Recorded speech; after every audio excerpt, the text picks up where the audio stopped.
Yet. Okay, let's go. Let's write this. So this question, medium, cheapest flight within K stops. So you are given number of nodes. You can call it cities, like, this is 0th city, this is first city, this is second city. And the cost between traveling from 0 to 1 is 100. Cost between traveling from 1 to 2 is 100. And from 0 to 2, it is 500. And you have to give the least price, right? If you are okay to have K number of like stops in between. So when you look at this problem, I want to get an idea what you think. Don't think about the solution, just think about the problem. What comes to your mind? Like a couple of things which just like, gives you some, what is this? So this looks like a graph problem to me. Okay, that's a good, yeah, it's a good observation. So Anyone here, else? Yeah, go ahead. where every node is a city and connected by edges, and then there are some weights. Right. So we can call it, it's a weighted graph. Is that right? Yeah. So yeah, we are closer to a lot of things. Weighted graph. If we want to, yeah, if you want to generalize it, it's a weighted graph for sure. Plus, if you come here, there is another example. So you have nodes in the range. That is fine. Size of light. And then see this line. There will not be any duplicated flights or self cycles, right? So this is a directed weighted graph without a cycle. So we haven't thought about solving this problem yet. I'm trying to tell you that how the problems can give you some insight what to use. So I'm trying to focus on that part of the problem.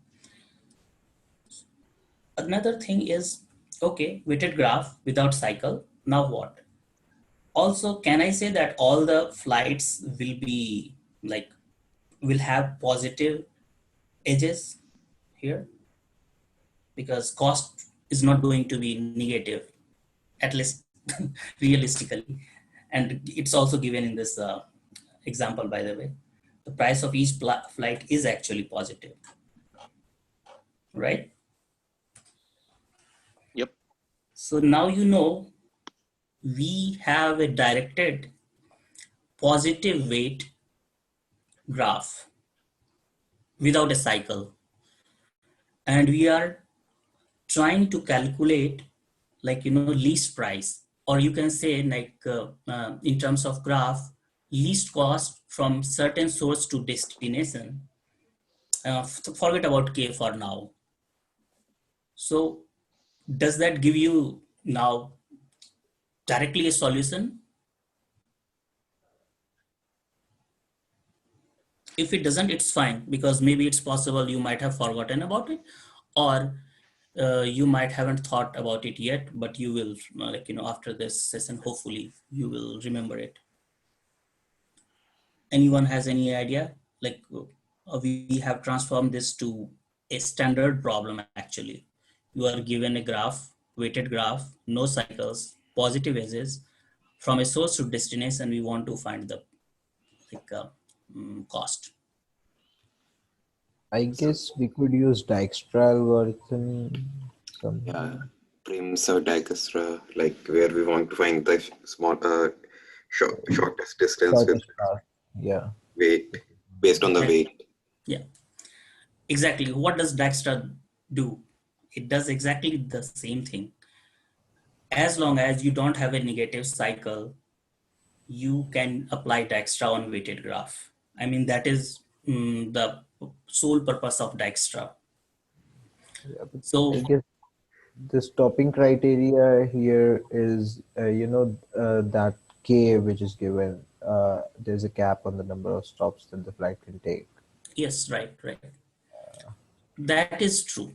So that is one extra thing you have to check when you try to do Dijkstra, because in Dijkstra there is no limits, right? You can just without looking at k, you can continue your traversal. But here, when you are including your next uh, possible node to visit, you have to make sure, hey, like, is it within the bound? Like, am I more than k places already? Like k stops I have already traveled.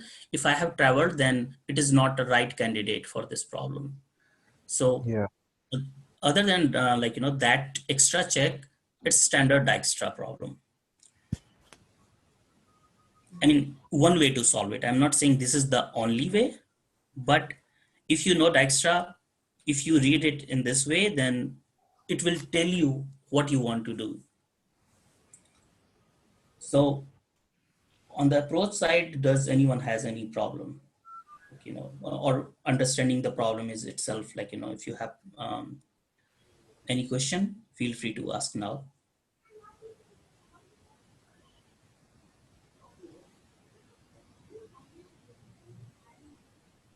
I guess it's clear. Okay. If it is clear, then again, I don't want to go to the code, but since So, somebody asked, yeah, go ahead. can we make a walkthrough of this? Code, you're saying? Like an approach of this? Sure. Yeah. We can. So let's try this. Stop.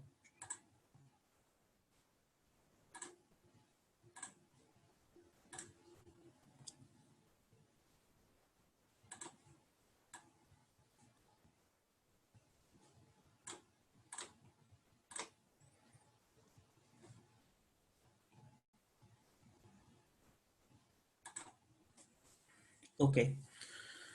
So you have been given a graph. Maybe the first problem was something like this. Like you had, oh, I have to learn this. Where is pen?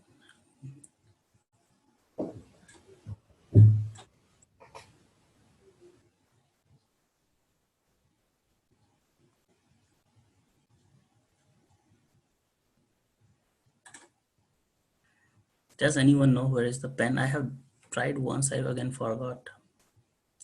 Is it?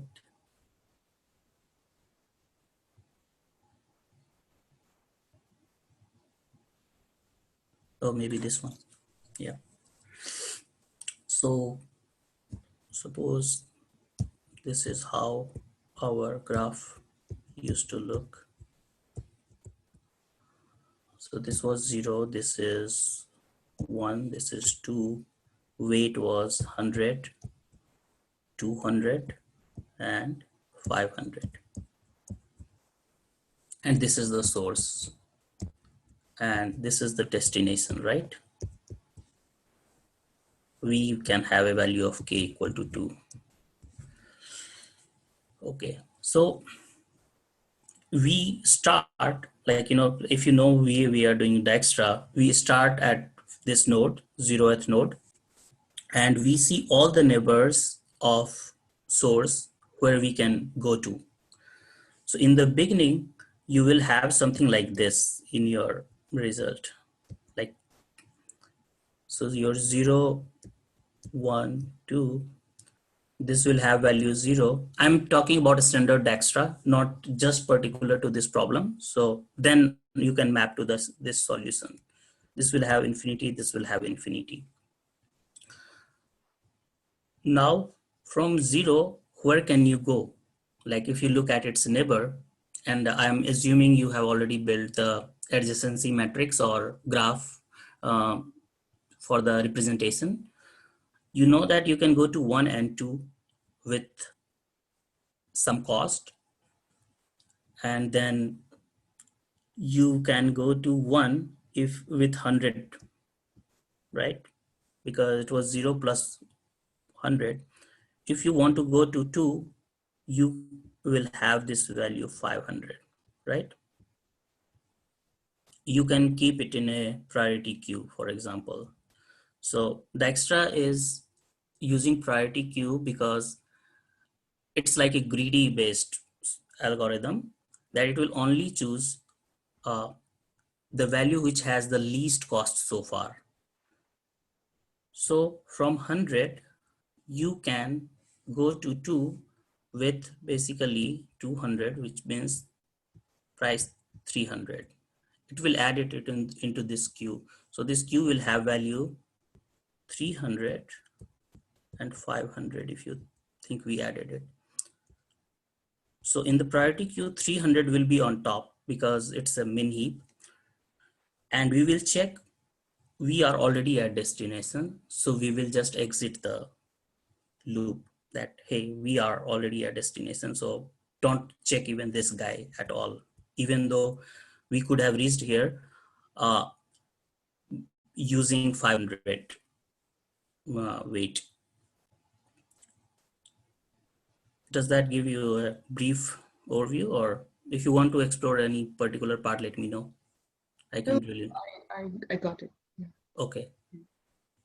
So yeah, here now you think that if k was just 1, for example, now let's say k was 1, or maybe k was just 0 actually, because 0 means you have to directly reach there.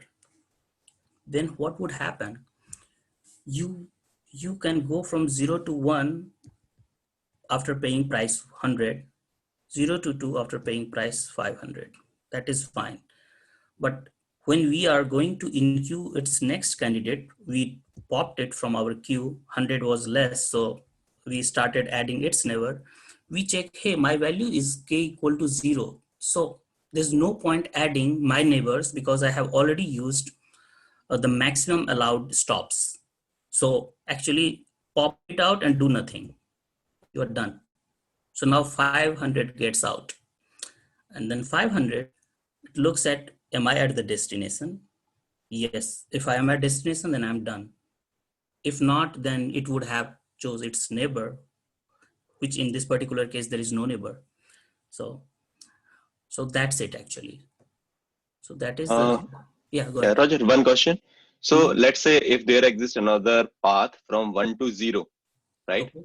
Okay. So when I come to 1, I find like there is a path for 1 to 0. I started traversing that also. So do we need to keep visited? I mean, some site where we are taking care of like which node we visited so far, that kind of thing in this algo. So in so make sure there is no loop here. Like, and the question says that there is no loop, right? No, it says no self cycle. No self cycle. Yeah. So So no cycle from 0 to 0, there will be no path, or 1 to 1, there will be no path. But this cycle can exist. okay, suppose like this was 100, and from 1 to 0, how much price do you want me to pay? 100 maybe? 100 only, yeah. Okay. So, okay. Suppose even if you don't add your like visited check here, Yeah. you are reaching from 1 to 0 again, and now you have paid price 200, right? Yeah. And your k has already increased. Yeah. K will be 2 now. K equal to 2 now. Yeah. And in your queue, you can keep doing this back and forth if you want, but maybe you are not doing that still, because when you are here, you already have added this guy also, Yeah. right? Yeah. I mean, I will ultimately exhaust based on value of K, because after K becomes 0, I already traverse number of path 2. I will Mhm. not continue going in this cycle. But I was Right. thinking like, how do we need to keep visited, or it's required? Because if in a long graph we have multiple such option, and Yes, we yes. will be Yeah, wasting resources. So that's why I was thinking if we true. need base. Yeah. Yeah, you Actually, go ahead. yeah, actually, in Dijkstra algorithm, we check our neighbors. The shortest path possible to the neighbors from our place, as well as the previous cases. So I don't think we'll necessarily, loop through 0 to 1 and then back from 1 to 0 in Dijkstra algorithm, because it is quite efficient. And the thing about k is there was already given that k, it was the upper cap of the k. There's nothing like we can't go in one stop there. So we don't even need to travel like back and forth from one position to the other position, because it will be, charging us the money only, as it is given that the charges are never negative. They're always positive.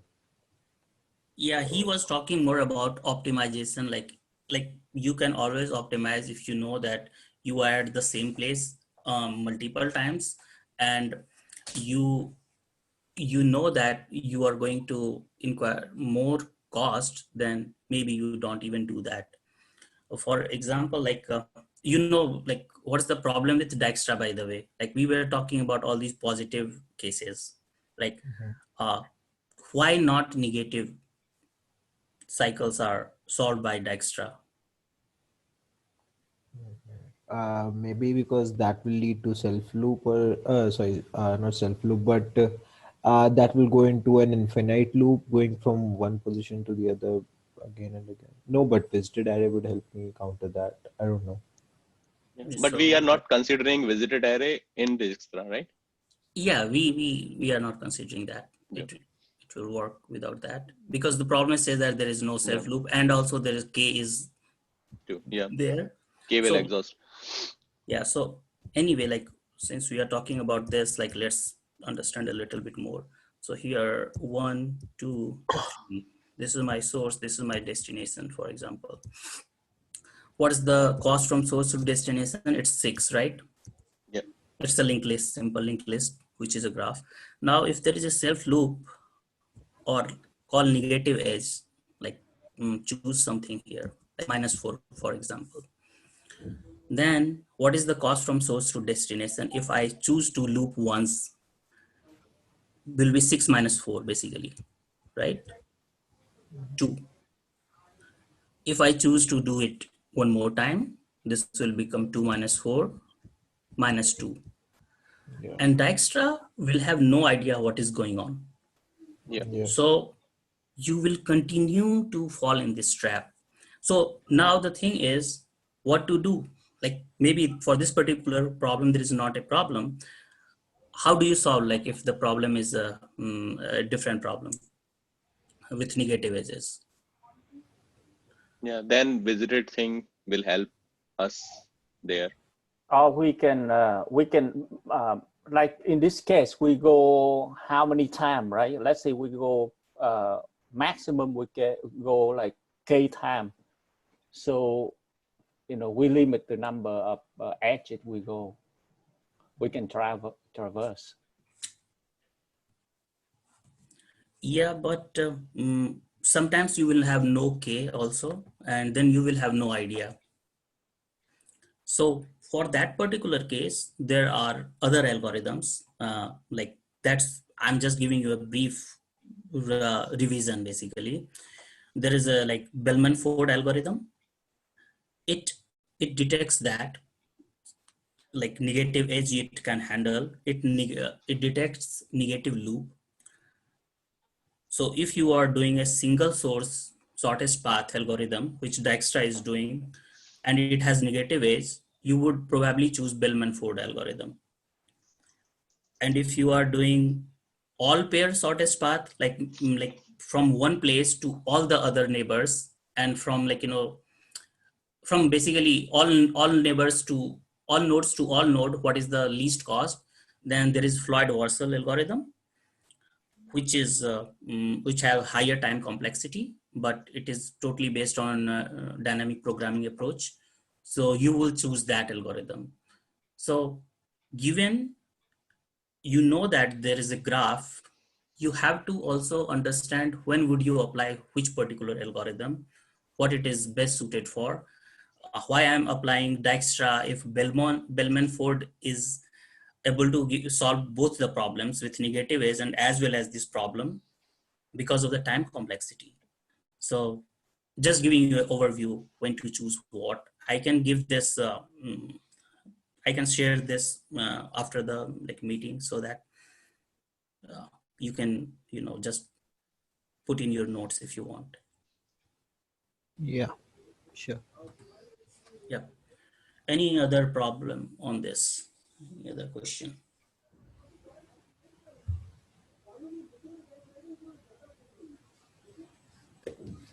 Did anyone try to solve it directly using DFS or BFS? Yeah, I use this, but I was getting time limit exceed, Mm-hmm. and then I thought like might be I'm wasting resource, and then this visited thing comes to my mind. I started using visited node. Yeah.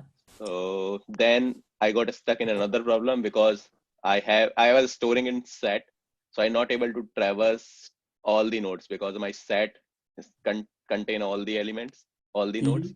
I need Yeah. to clear set somehow when I reach to the final destination. So I was struggling there. I'm still working on it. Yeah, Yeah, it's actually good approach. Like, yeah, and it will work if you prune it, because eventually you are going to the same state again and again. again and again. Yeah, But yeah, but not, let's not call it a state. Let's call yeah, it same node, but state is changed. yeah, How? Because now you have two dimensions. One is your node, and one is how many times you have used your, like, X out of K you have used when you reached a certain node, same place, yeah. So I right? need actually I have some idea like I should use some data structure where I will keep neighbors instead of going DFS every time. That's Yeah. what I was thinking. Yeah, but not able to succeed till now.